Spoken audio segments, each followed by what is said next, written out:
Hello guys! Magandang araw sa inyong lahat. For today's video guys, magmumukbang na naman tayo ngayon ng leftover. Kasi madaming pagkain na uiwan dito kagabi guys sa amin.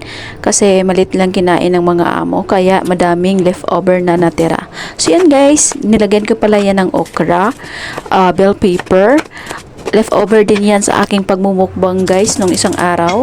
At saka lulutuin na natin guys. Nilagyan ko na ng oil, fried shallot, and fried garlic. So ilalagay na natin ng okra at bell pepper.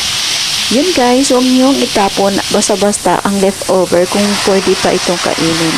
So yan guys ang leftover namin kagabi. So dinagdag ko na din sa okra at saka sa bell pepper at nilagyan ko ng chicken powder.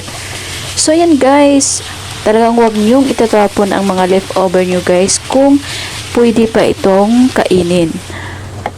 So ito na guys ang aking leftover na pagkain. Nilagyan ko lang ng chicken powder at okay na. So yan guys, imumukbang ko ito. Hello guys! Welcome back to my FB page! Yeah! For today's video guys, magbumukbang tayo ng leftover na mga food. Ito guys, binigay ito kahapon ni ma'am para sa lunch, pero kumain ako ng lunch nung binigay niya to, kaya ngayon ko kakainin. Meron tayong burger, chicken, at ito yung leftover na pagkain namin kagabi. So, ngayon ko kakainin kasi madami ang natira kagabi ng mga amo ko. So, ngayon ko kakainin. So, bago ako magmumukbang guys, magpe-pray muna ako.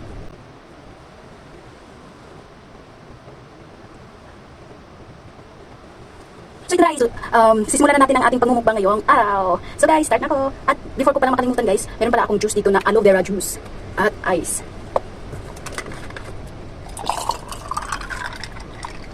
Grabe ang sarap nito guys. Yan o, aloe vera. So start na tayo guys.